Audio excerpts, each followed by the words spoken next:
Estamos en el coloquio del Departamento de Matemáticas. Muchas gracias a todos por venir. Hoy día nuestro invitado es el doctor Roberto Cabrales y va a hablarnos de algunos aspectos matemáticos y numéricos de la solidificación de aleaciones metálicas. Roberto, público.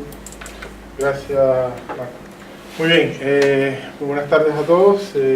Agradecer en primer lugar al director del departamento, a Marco Borghini, por la invitación, y agradecer por supuesto la presencia de todos ustedes para dejarme por algunos minutos contarles alguna cosa que algunos han aprendido en estos años de rodaje, o que medianamente aprendí en estos años de rodaje. Entonces, la idea mía hoy con esta presentación es tratar de mostrar, quizás no ir mucho al detalle de algunas cosas, más bien mostrar algunos problemas, en qué consiste el problema de la solidificación de aleaciones, y mostrarles un poco algunas cosas o algunos problemas matemáticos que aparecen asociados a esto, a este problema, y también algunas cuestiones numéricas que hemos hecho ahí en colaboración con algunos colegas. Bueno, contarles un poquito. Yo estoy aquí en la universidad hace 2 años. Yo estoy vinculado actualmente a este programa institucional, es el de eficiencia energética y sustentabilidad, que hace propaganda a los que le pagan el salario 1. Y actualmente dependo administrativamente del instituto de investigación interdisciplinar de ciencia y tecnología. Ahí está mi página web, mi correo electrónico para quien me quiera contactar y quiera conversar. De repente tengo máquina de café en mi oficina, así que un buen cafecito les puedo garantizar, al menos. ¿De cualquier café? Bueno, estas máquinas, estas de cápsula. De colombiano, con Valdez.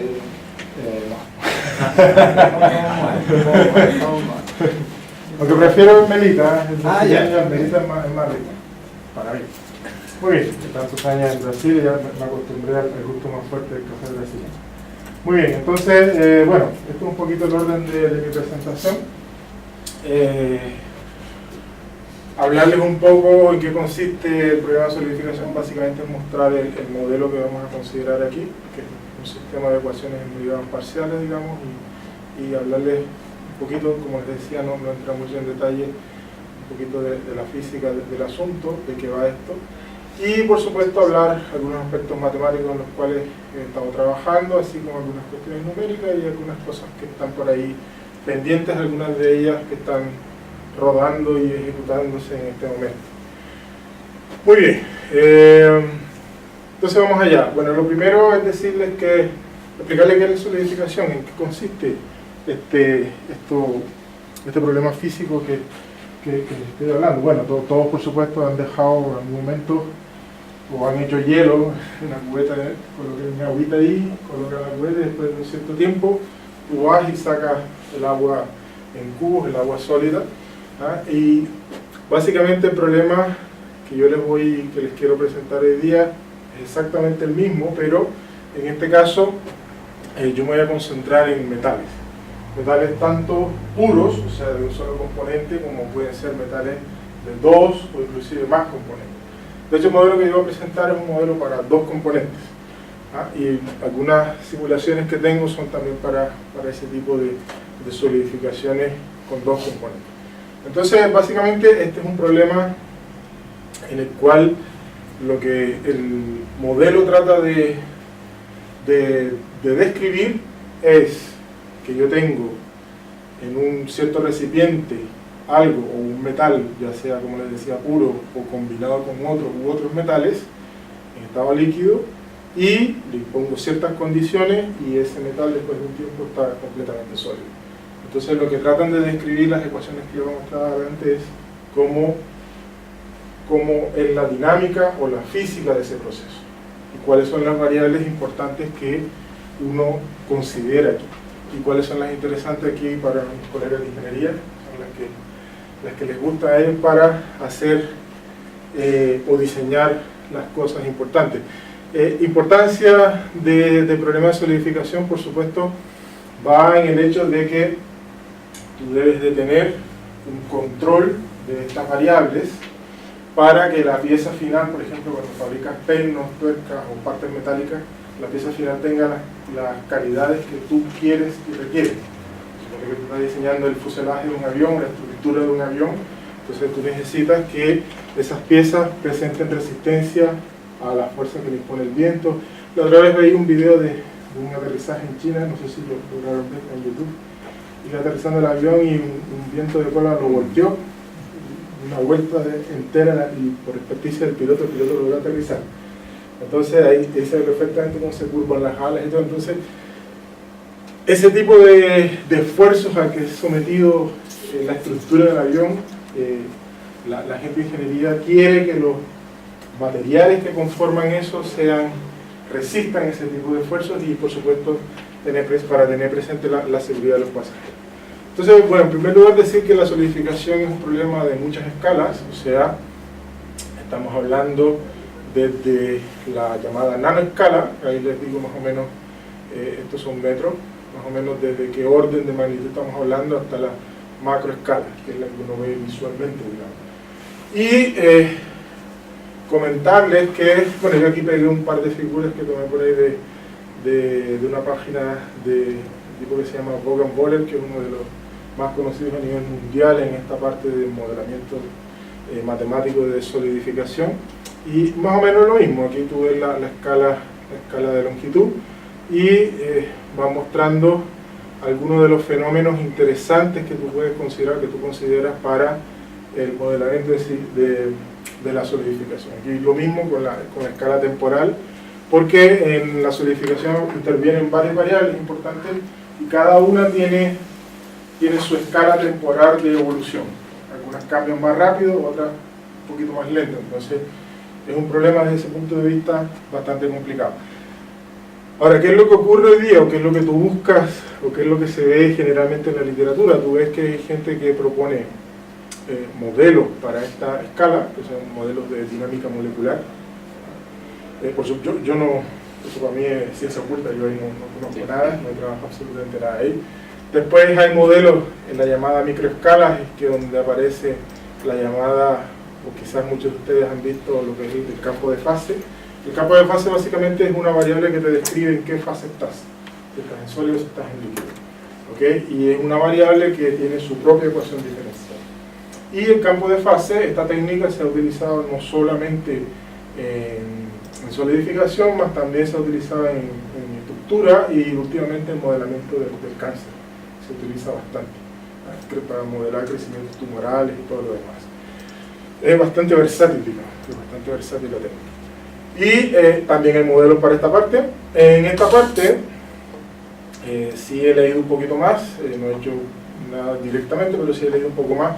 Y en esta parte hay modelos, por ejemplo, que se usan en solidificación para simular lo que se llaman las dendritas, que enseguida les voy a mostrar un detalle, una foto de unas dendritas de cobre, y es aquí donde hay mucha gente que trabaja en este aspecto. Y lo que nos vamos a concentrar hoy día son los modelos de macroescala, o sea, los modelos en donde está el molde de solidificación, que tú puedes ver. Entonces, eso más o menos la escala esta de 1 metro, son moldes ya de tipo industrial, digamos. Y aquí, básicamente, hay, claro, las variables importantes son la mecánica fluida, presión, velocidad, temperatura, la masa, digo absoluto porque, como les decía, básicamente algunos resultados que voy a mostrar yo hoy día son de aleaciones, o sea, de dos componentes, donde uno de ellos se llama absoluto, que es el que está en menor proporción en relación al otro que se llama solvente. Y bueno, aquí eso sería vía convección. Entonces estos modelos se deducen basados en leyes de conservación y ecuaciones promediadas, y aquí me dan un stop porque de repente, para contarles un poco lo siguiente. Si tú buscas en la literatura de solidificación la parte matemática, tú te vas a encontrar muy repetidamente con el llamado problema de Stefan. Hay mucha literatura, hay mucha matemática asociada al problema de Stefan. ¿Y en qué consiste el problema de Stefan? El problema de Stefan es básicamente, para explicarle un poquito a lo que estoy hablando, básicamente, voy a pintar aquí una fajita, pero que me ilustra.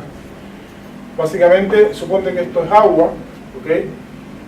Que está a una cierta temperatura, líquida. Entonces, por ejemplo, en esta parte tú disminuyes la temperatura, ¿okay? Y acá la mantiene a la temperatura que inicialmente está.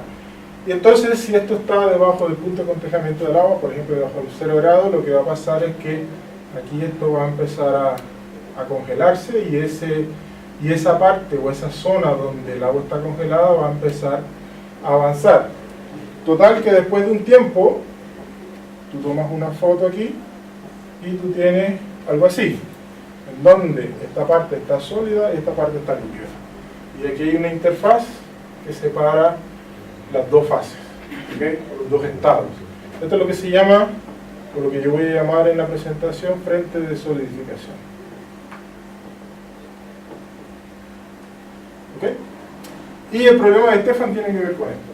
¿Y en qué consiste el problema de Stefan? El problema de Stefan consiste en que la gente escribe un sistema de ecuaciones para tomar cuenta de lo que ocurre aquí en el líquido, particularmente, por ejemplo, la temperatura, cómo varía la temperatura aquí en la parte líquida, o sea, un sistema para la parte líquida, y después tienes otro sistema para la parte sólida. Eso no muy políticamente correcto, ¿no? ¿Sí? Y además, entonces tienes un sistema de ecuaciones para el sólido, para lo que ocurre en el sólido, otro sistema para lo que ocurre en el líquido, y además tienes aquí en la interfaz, en el frente de solidificación, algunas condiciones que acoplan los sistemas. Y por supuesto, matemáticamente es un problema desafiante, porque primeramente ver qué condiciones tú necesitas aquí o qué condiciones impones para que las soluciones tengan cierta regularidad, la que tú necesitas. O sea, cuando hablo de regularidad hablo del número de derivadas que tengan las soluciones. Y este tipo de modelamiento, en donde tú tienes un sistema de ecuaciones para el líquido, otro para el sólido, y tienes condiciones que acoplan a los sistemas, esa es una forma de modelar problemas en solidificación. Sin embargo, no es la alternativa por la cual se ha deducido el modelo que les voy a mostrar. El modelo que les voy a mostrar consiste en tomar las cantidades o las variables aquí, cantidades acá, y hacer un promedio, y ese promedio aplicarle algunas leyes físicas o algunas leyes de conservación, y entonces tú construyes un modelo o un sistema de ecuaciones que permite capturar lo que pasa en todo el dominio que es la suma de la parte sólida y de la parte líquida. Date cuenta que este problema es mucho más difícil. ¿Por qué? Porque además este frente de aquí, este frente de solidificación, se está moviendo. Entonces está cambiando con el tiempo, por lo tanto es una incógnita adicional del sistema. O sea, yo no sé en qué, si tengo un tiempo t mayor que 0, dónde va a estar ubicado. ¿Okay? Entonces eso dificulta el problema. Y con los modelos que les digo yo aquí promediados, es mucho más, un poquito más fácil resolver, por lo menos desde el punto de vista numérico, el problema. Adicionalmente, esta parte de acá, o esta forma en que se escribe el problema de Stefan, presenta desde el punto de vista numérico sus dificultades, que hay algunas condiciones aquí, particularmente tú impones, por ejemplo, que la derivada o el salto de la derivada aquí sea igual a algo, entonces eso numéricamente tiene sus dificultades de ser implementado. Bien, más aún, como vamos a ver más adelante, la forma geométrica de este frente es bastante irregular, y eso numéricamente también no es difícil, no es fácil de implementarlo, digamos. Ahora, ¿qué es lo que pasa cuando tú introduces estas ecuaciones promediadas? Lo que pasa es que ahora en el problema lo que va a aparecer ahora, bueno, aquí está el frente real, y aquí te aparece, alrededor de este frente, te aparece una zona de un cierto ancho, digamos, no es muy grande ese ancho, más o menos suele ser a lo más un cuarto del dominio grande. Esto es lo que la gente de ingeniería llama la zona pastosa, y ahí hay interacción o hay coexistencia de líquido y sólido. Y como lo vamos a ver en la pizarra, esto se modela como si fuese un medio poroso. O sea, a medida que tú te acercas al sólido, el líquido encuentra más dificultades para moverse, y a la medida que te acercas al líquido, el líquido se mueve con mucha mayor facilidad. ¿Ok? Entonces, vamos allá. Como les decía, aquí nos vamos a concentrar en la macroescala y, bueno, mencionar simplemente, en este trabajo se presenta una iniciativa para tratar de presentar un modelo que considere todas las escalas. Una empresa bastante ambiciosa y hay algo, digamos, algunos cálculos, algunas cosas, y es un primer avance que... Bien, entonces, vamos allá. Muy bien, entonces para explicarle, voy a ir un poquito más en detalle al problema particular que nos concierne.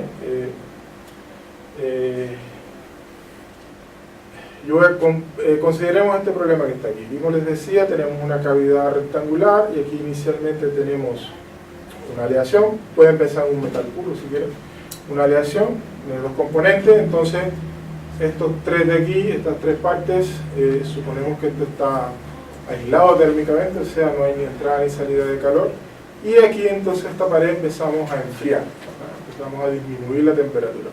Entonces, llega un momento en que aquí esta parte empieza a solidificarse y esta parte de aquí, que es la que yo les decía que se llama el frente de solidificación que separa el líquido del sólido, empieza a avanzar. Y si tú haces más o menos un zoom, esta parte tiene esta forma que es como un bosque de pino. Estas cositas son las que se llaman dendritas. ¿Okay? Aquí hay una foto de una dendrita de cobre. Esta me lo pasó un exalumno aquí de Nelson, el Arnoldo Vadillo, que está ahora en Suiza, este hombre. Y yo siempre se me olvida poner la escala de esta foto, pero esto aquí, el lateral, no sé, no quiero decir nada para no equivocarme, pero es bastante pequeño, mucho menos que un centímetro. Esta foto siempre se me olvida preguntarle aquí la longitud de esta parte de acá. Pero esto es muy pequeñito, o sea, yo vi el pedazo al que le tomó la foto y estas ramitas son muy finas. Bueno, hay muchas fotos inclusive del agua cuando está solidificando y tiene también ese comportamiento, digamos. Bien, esta foto ¿qué es? ¿Esto qué tiene que ver? Esto es una pieza metálica que se solidificó y tú te das cuenta aquí que hay como unas fracturas aquí, como unos canales aquí. Estos en inglés, estos canales se llaman freckles. En español se traduce pegas, pero no me gusta esa traducción a mí, no sé cuál sería la traducción más adecuada. Y estos son defectos que causa el proceso de cómo tú solidificas o cómo tú enfrías la pieza. ¿Qué ocurre aquí? Que, por ejemplo, en una aleación metálica, que les decía yo, el soluto, hay dos componentes, el soluto es el que está en menor porcentaje inicialmente y el soluto es el que está en mayor porcentaje. Entonces el soluto se acumula aquí, o sea, si tú midieses cuánto soluto hay aquí en relación a estas partes que están más lisas, aquí en esta parte el soluto es mucho más alto, la concentración de soluto es más alta en relación a la otra, y esto es catastrófico para la pieza, porque aquí pueden haber fallas estructurales. O sea, por aquí la pieza se rompe, se puede fisurar, ¿okay? Y eso, por supuesto, puede tener consecuencias no deseadas para el diseño. Entonces, una de las cosas que más adelante en la simulación que voy a mostrar es tratar de capturar, por lo menos en experimentos 2D, este tipo de cosas. Tratar de localizar dónde aparecen estos llamados freckles. Esa es una de las ideas. Bien, entonces como les decía, bueno, van a venir algunas transparencias, algunas que tienen altas ecuaciones, pero vamos a matemáticas, así que lo siento eso. Así que vamos allá. Bueno, como les decía, este es el sistema de ecuaciones que estamos considerando y que se deduce, como les decía, con un proceso de promedio. Y aquí, básicamente, tú tienes las cantidades de interés son esta V, que es el campo de velocidades, en 2D serían 2 componentes, en 3 serían 3 componentes, P, que es la presión, esta teta que estoy llamando aquí, que es la temperatura, esta C, que es la llamada concentración media, Y esta concentración media es una suma ponderada entre la concentración en el líquido y una C sub S que no aparece aquí en el sistema, pero que es la concentración en el sólido. Aquí está C sub L, está aquí. Y hay una relación entre C sub L y C sub S que es, no está escrita ahí, pero la voy a poner acá en la pizarra. Aquí está.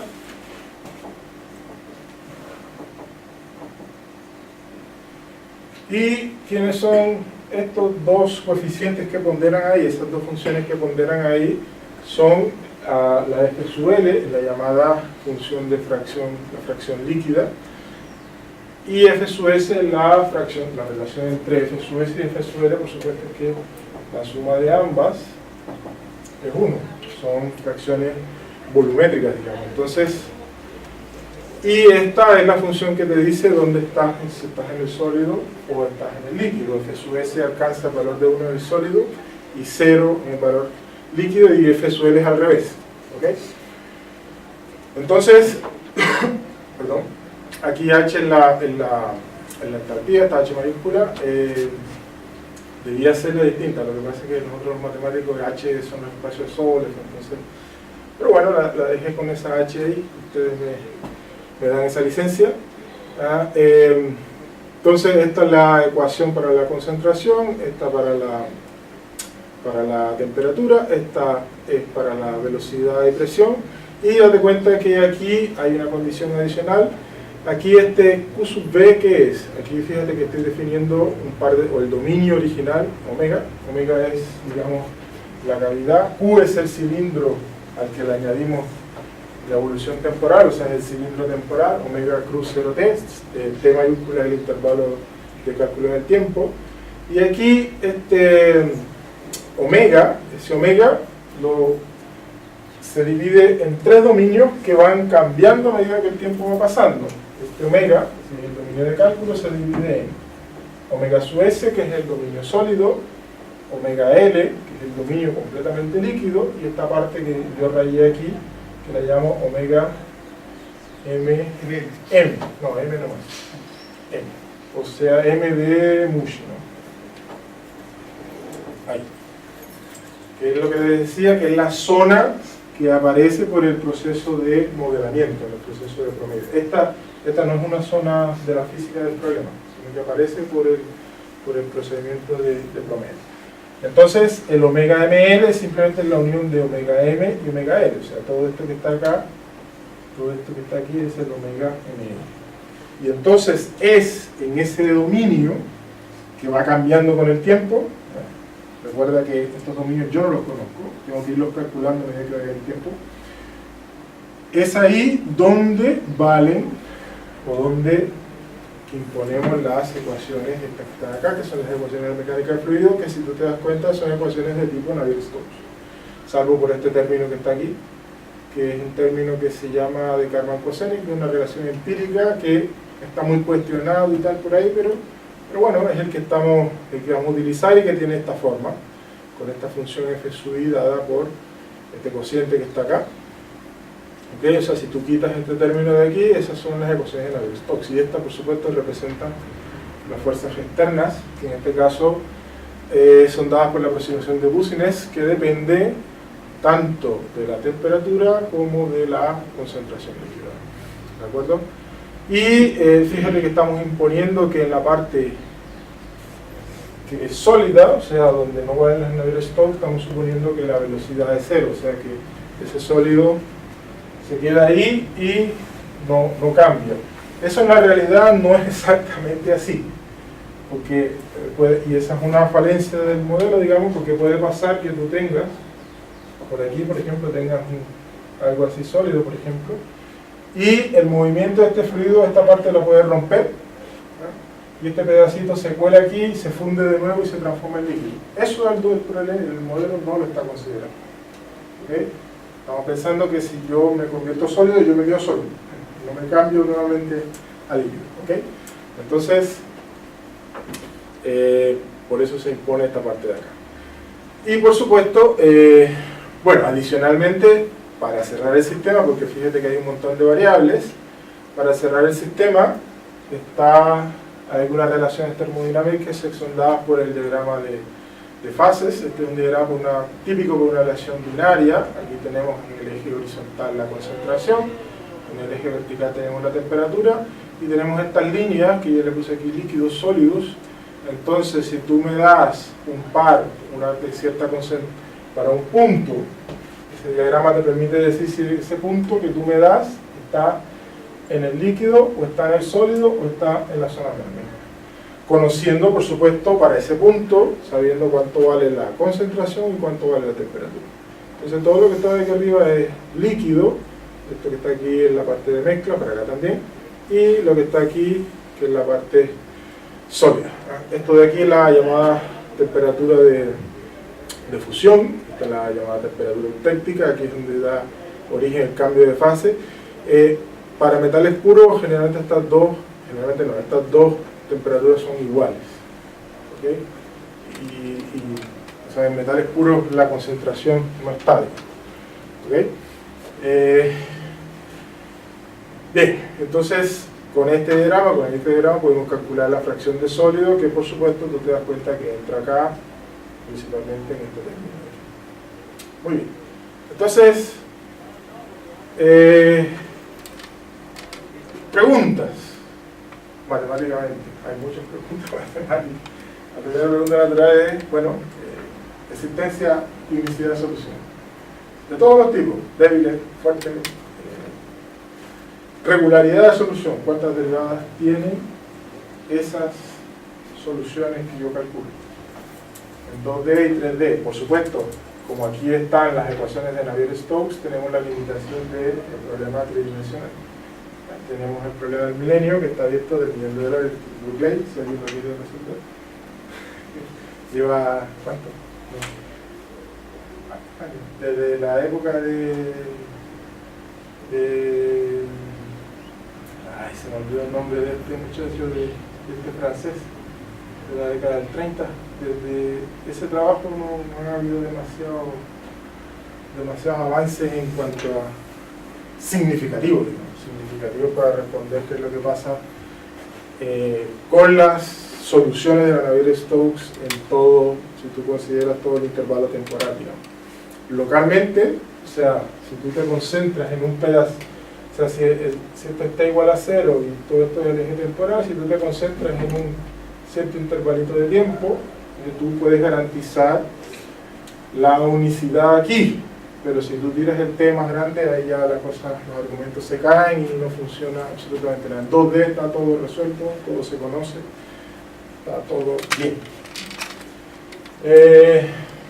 Hablando quizás en otros términos, significa ver qué pasa con la vorticidad para tiempos muy grandes, ¿no? Si está acotado, si no está acotado. Bien. Entonces, por supuesto tenemos esa limitación, pero de resto todas las preguntas son válidas, digamos. Entonces, bueno, aquí hay algunos trabajos que yo coloqué que se han hecho en relación a la solidificación del sistema original. Este trabajito de aquí es un problema estacionario. O sea, aquí, bueno, de hecho, considerar que el problema no dependa del tiempo permite eliminar la entalpía como una variable del problema y el sistema anterior se simplifica un poquito más. Después está este par de trabajos, este aquí es el mismo sistema de antes, pero estacionario, ¿okay? Este de acá con coeficientes variables. Aquí los coeficientes, si no estoy mal, dependen de C y de T. Se asume que son funciones de la concentración y la temperatura, que tienen cierta regularidad esas funciones. Y aquí junto a Enrique Fernández Cara hay una exalumna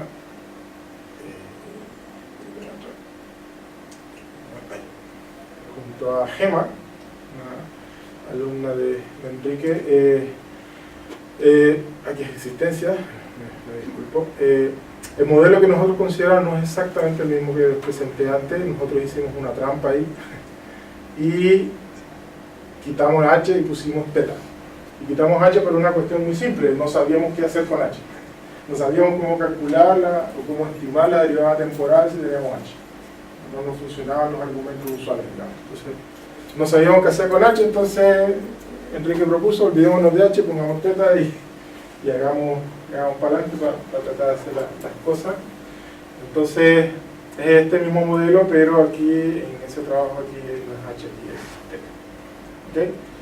Y básicamente lo que se hace aquí, una parte del trabajo es mostrar, usando el método Galerkin, la existencia de soluciones débiles. ¿Y qué es lo que se hace? Ahora, ¿qué es lo que se hace? Porque hay un problema que hay que contornar aquí. Y es, date cuenta, las dos ecuaciones originales valen en todo el cilindro Q, pero estas dos, este Q sub B va cambiando en el tiempo. Y eso es un problema, matemáticamente eso es un jaleo. Todas las estimaciones y todas las cuentas son muy difíciles de hacer, entonces lo que tú haces es simplemente en este término de aquí, tú le sumas un épsilon a este denominador que está aquí abajo, entonces ahora este F sub I ya no es más singular, ya no explota más, o sea, si tú te mueves al sólido, date cuenta, tendrías 1 menos 1, 0 más épsilon, entonces ya no se hace infinito en la parte sólida, y por lo tanto ahora las ecuaciones estas valen en todo el cilindro Q, y ahí te funcionan los cuentos. Entonces lo que uno hace básicamente es primero estudiar la existencia de soluciones para ese problema que yo llamo regularizado, y que dependen, por supuesto, esas soluciones dependen de un parámetro chiquitito épsilon, y después ver qué es lo que pasa cuando epsilon va a 0 y tratar de mostrar que en el límite, o sea, cuando epsilon va a 0, tú llegas a las soluciones que realmente estás buscando. ¿Okay?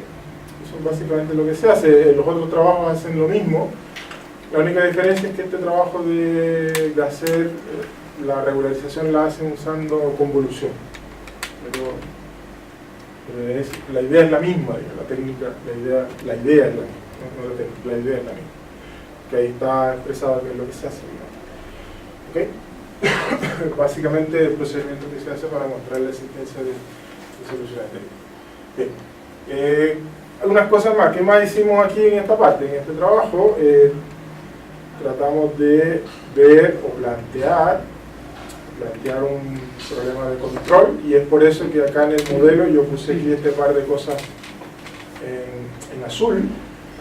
En el trabajo ese con Enrique y Gema consideramos, recuerda, este H cambiarlo por teta, y este término está, este no está, esta es otra cosa que más adelante voy a hablar que es, y estamos hablando de un problema, lo que se llama un problema de control óptimo distribuido, o sea, estamos suponiendo, físicamente yo no logro todavía, Enrique me preguntó en esa época si eso tenía algún sentido físico, y yo llego a la conclusión que no, pero de repente ahora que lo muestro, Nelson nos puede ayudar un poquito con eso.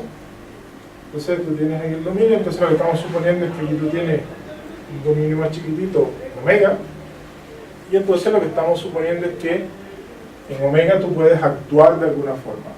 Tú puedes tratar de aumentar o disminuir, en este caso, la temperatura y en omega, con la función esa que yo estoy llamando h, ¿okay? Que sería el control.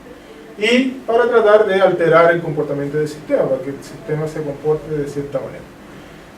Entonces, lo que hicimos fue tratar de, considerando ese término fuente en la ecuación de la temperatura o de la conservación de la energía, tratamos de mostrar que existen soluciones óptimas, digamos, y se planteó un funcional. Este J, lo escribí Brexit, aquí está. Este J, fíjate que son estos funcionales típicos que aparecen en teoría del control, son funcionales cuadráticos, donde lo que tú quieres es minimizar la distancia que hay, en este caso, de la concentración a una concentración deseada, o un estado que tú quieres, lo mismo para teta con un estado, una temperatura deseada, lo mismo para la velocidad, una velocidad deseada, y aquí aparece la función h que estamos, recuerda, está actuando siempre ahí en ese pequeño omega. ¿Ok? Y esa es una primera opción para ese J, y esta es otra segunda opción para J. Fíjate que aquí las integrales son en todo el dominio del cilindro temporal, y aquí estas integrales son para el tiempo final, para t final. Fíjate que ahora las integrales son solamente en omega, y donde está t mayúscula, que es el tiempo final. Aquí alfa, beta, gamma son yenes, son coeficientes que uno impone, que uno coloca y son constantes dadas, ¿no? Que permiten darle mayor o menor peso a cada una de estas partes de este funcional. Bien, entonces con eso, para esas dos opciones de funcional, logramos probar la existencia de solución. Ahí está, para la existencia de probamos la existencia de una asociación minimizante y eso logramos mostrar que la solución del problema con cada una de las opciones del funcional Joda que les acabo de mostrar. Bueno, este es el sistema de optimalidad, estuvimos harto rato haciendo las cuentas para deducir el sistemita de abajo, este de aquí, que es el problema junto, y esta es la condición de optimalidad. Estas son cuestiones de teoría del control, digamos, así que olvídense de eso, no presten mucha atención a eso también. Bien, esas son algunas de las cosas en las cuales yo trabajo en la parte matemática, digamos, de solidificación. Hay algunas cosas más, por ejemplo, qué pasa con las soluciones fuertes del problema, qué pasa con la regularidad. Fíjate que yo no mencionaba nada de eso. Bueno, es una de las cosas que yo puse en el fondo, así que ojalá me lo caiga. Así que es uno de los problemas abiertos que más adelante lo voy a mostrar. Bueno, en la parte numérica, ¿qué hay en la parte numérica? Bueno, en la parte numérica hay un algoritmo que está presentado aquí, en la tesis de este hombre, Amat, y este hombre fue un estudiante de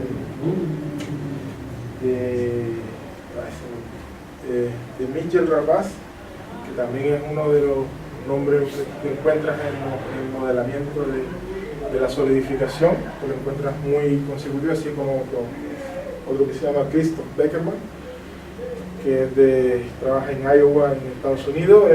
Bueno, Michel Rapaz trabaja en Suiza, no recuerdo la universidad, pero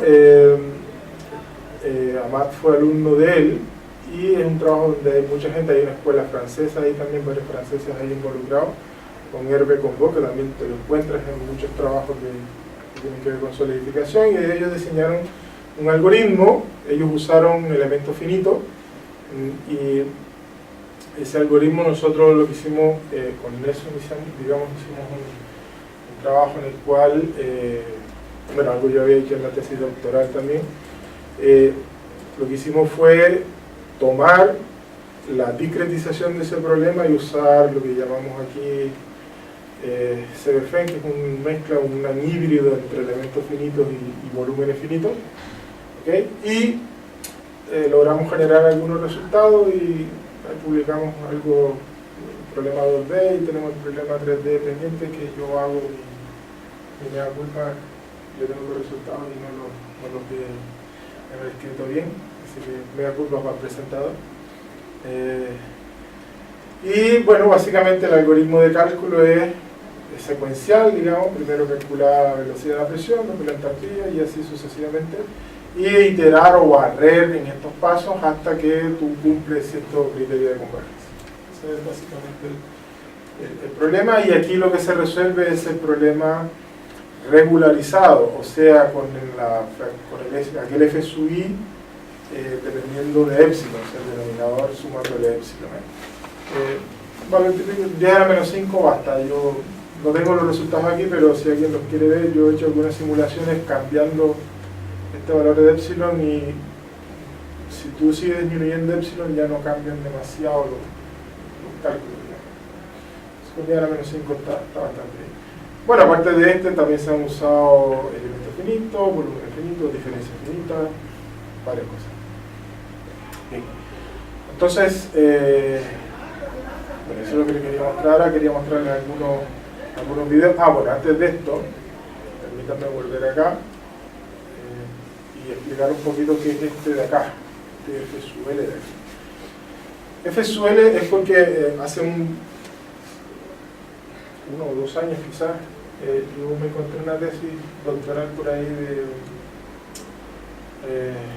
de alguien no me acuerdo el nombre de la universidad ahora, pero lo que hacía ese joven era tomar este problema y aquí imponer una tesis de control, digamos, control óptimo en particular. Y aquí este FSUL son TRL por la cuestión de Lorentz. Entonces aquí él trataba de controlar, que es de hecho como se hace en la industria, de controlar la velocidad de crecimiento de este frente usando o imponiendo campos magnéticos.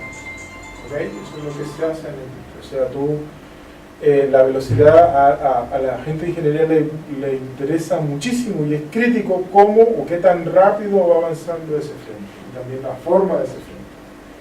Se quiere mantener lo más plano posible y que avance a una cierta velocidad. Entonces, una forma de hacer eso es imponiendo un campo magnético acá. Entonces, eso es SFSUL. Obviamente, en las simulaciones yo no consideré, yo estoy considerando el campo magnético conocido, porque si yo no considero el campo magnético, tendría que escribir aquí las ecuaciones de Maxwell. Y se complica el problema. Que sería no solo esas ecuaciones, más las ecuaciones de Maxwell, que involucran el campo magnético y el campo eléctrico. ¿Okay? Entonces, más cálculos. Pero es posible hacerlo. Pero yo en las simulaciones que les voy a mostrar, yo asumí que esto es conocido, entonces van a ver ese pequeño cambio, el impacto que tiene en las simulaciones. Entonces, básicamente aquí lo que estoy resolviendo es el problema que les puse al inicio en aquel esquemita, o sea, todo aislado. Entonces lo que está aquí en la evolución esta es la evolución de la concentración, si no estoy mal.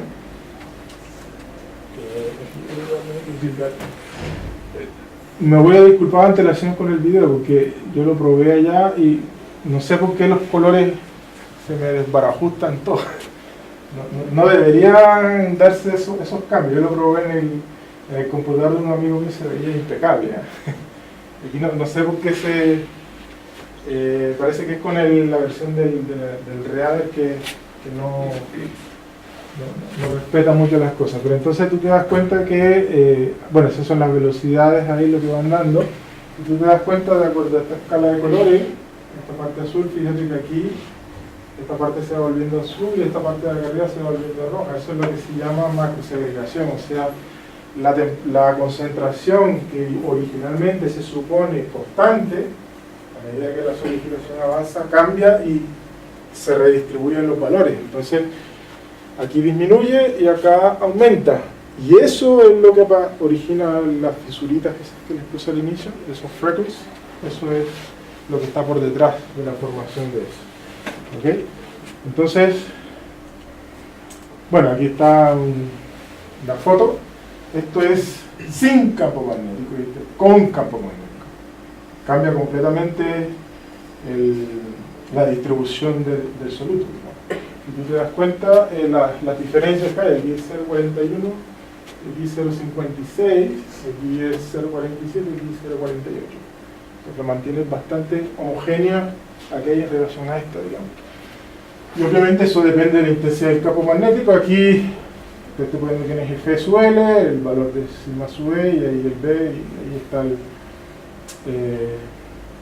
esta es la intensidad que yo le puse, son St Tesla. Eso no me acuerdo dónde saqué ese dato, pero lo tengo por ahí. Así que te das cuenta que el impacto que tiene esto en la forma en que se solidifica este asunto. Bueno, esto es un experimento similar, solo que ahora la cavidad es más alargada y ahora empezamos a enfriar por aquí abajo. Estos dos lados siguen siendo adiabáticos y este se mantiene a una cierta temperatura y esta empieza a disminuir. Entonces lo que tenemos aquí es lo mismo, la concentración, una foto de la concentración para un cierto tiempo, que aquí está, son 200 segundos. De nuevo, sin campo magnético, con campo magnético, tú te das cuenta de las diferencias que hay, que es poca, yo las puse aquí en diferencias bastante pequeñitas para este lado, digamos. Te das cuenta que las líneas de corriente, que son las que están aquí, o sea, por el círculo de velocidad, son más o menos paralelas al eje vertical, mientras que acá se forman estos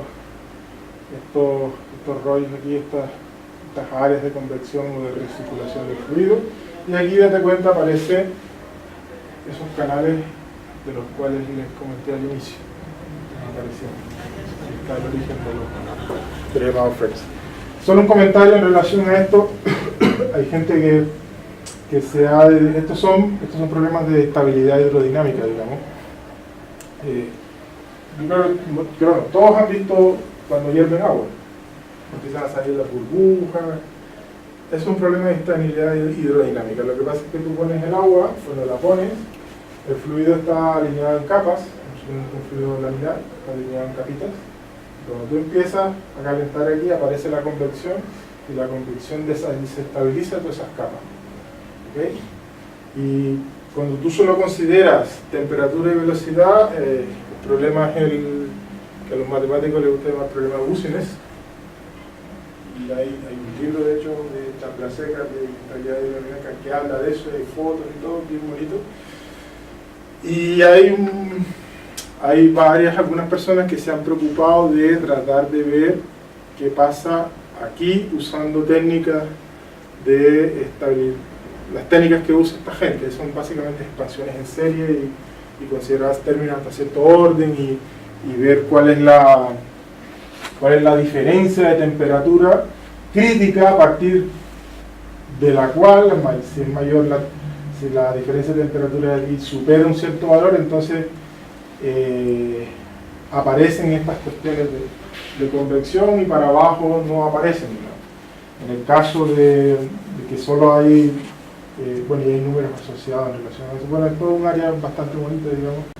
Yo siempre la he visto de lejos, pero nunca me he metido en eso de lleno, es otro mundo, digamos. Pero les comento que hay trabajos al respecto. Y aquí es básicamente lo mismo, solo que es la evolución, digamos. Ahí está, este es sin campo magnético y este es con campo magnético, entonces más o menos paralela la organización o la evolución de la concentración, digamos, mientras que a la izquierda se forma ese canal o se agrupa toda la cosa aquí en el medio. ¿Fija? Bien. De nuevo los colores me traicionan un poco, pero esa es la idea. Bueno, y aquí tengo algo tridimensional. Es el mismo problema, solo que ahora 3D y aquí no hay campo magnético y no se ve bien, pero ahí se forma ahí dentro. Ahí está ese canal de convección. De nuevo lamento los colores, ¿eh? Los colores lo probé esta mañana en un computador de un amigo, después mío tiene Linux y en Linux también tenía el mismo jaleo. Así que lamento los colores ahí, pero creo que da para ver algo, ¿no? Que se forma ahí dentro. Esta es la concentración nuevamente, ahí te fijas, ahí se empieza a formar y te das cuenta de las diferencias aquí de temperatura, 0,54 y 0,46. ¿De concentración? De concentración, exactamente. Es una solución de estaño aluminio, ¿no? También, muchas gracias, se me olvidó mencionar que estas simulaciones es para una concentración de estaño y de aluminio, inicialmente 48% de estaño y el restante 52% es plomo estaño, PBS. Sí. El estaño ahí es el soluto, 48% y el restante es plomo. Soldadura. Soldadura común y silvestre. Bien. Bueno, como les decía, algunas preguntas, ¿no? que quedan abiertas. En el método numérico, por supuesto, que hay abierto. Aparte de esto,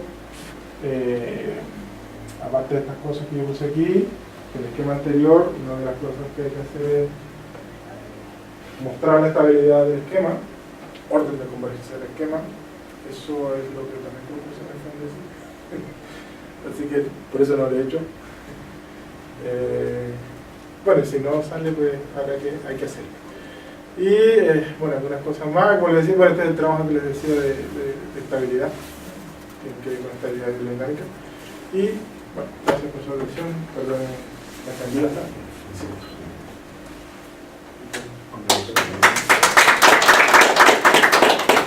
Consultas, comentarios.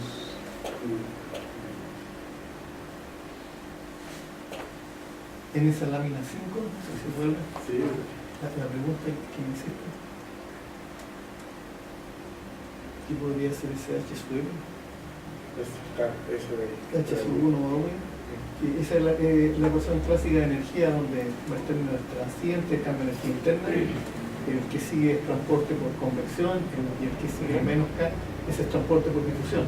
Entonces lo que queda ahí es lo que generalmente es una generación interna de calor por unidad de volumen. Y eso significa, por ejemplo, que en ese dominio se inicia a cierta temperatura una reacción química. Pero esa reacción es causada por la dinámica del problema. No por la temperatura, simplemente. Sí, pero lo que nosotros queremos ahí es que tú puedas de alguna manera actuar y tú fijar quién es H. Sí, claro. ¿Y si se puede hacer? Claro, lo que puede ser un dato Es constante. como colocarte algo dentro aquí y variar la temperatura ahí dentro para que se ponga. Claro, y puede ser un dato, puede ser constante, puede ser variable en el tiempo, exponencial. Eso es así, por ejemplo, en un problema de Carlos Zambra, ocurre cuando sacan los sólidos del agua. Cuando limpian el agua en Santiago, ¿sí? Sacan todos los sólidos.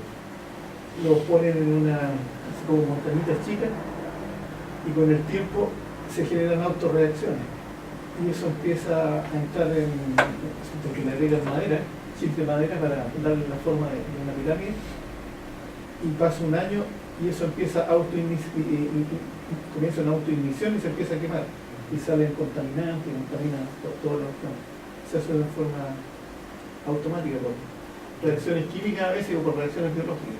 Así que eso es tremendo. Consultas. Bueno, una consulta. En la penúltima diapositiva mencionó el problema con controles en la frontera, digamos, que Sí. sería como desde el punto de vista físico lo más interesante, ¿no? Sí. ¿Cuáles son las Lo más principales dificultades que se presentan al abordar este problema? Es que depende de la técnica. Por ejemplo, lo digo así porque, por ejemplo, Enrique, él usa mucho lo que son estas desigualdades de Kahneman, Okay. que yo nunca me quería meter porque eso es hacer mucha cuenta, demasiadas cuentas. Y en el caso del problema, las cuentas son bastante jodidas, ¿no? Y hay una desigualdad de observabilidad, y esa deducida, esa es cuenta, muchísimas cuentas. Por otro lado, Marco Rojas, él usa el formalismo. Yo creo que por ahí la cosa puede ser, entre comillas, un poco más elegante. Pero yo nunca me he sentado a hacer cuentas con control en la frontera. Ahora, en estos problemas uno siempre necesita la unicidad, ¿no? Sí. Y en general uno tiene la unicidad para estos problemas. Ahí la tenemos en 2D. Solo en 2D. Sí. Porque el 3D lo más que puede es local. Sí, o sea, condicionando el dato. Exactamente. Ah,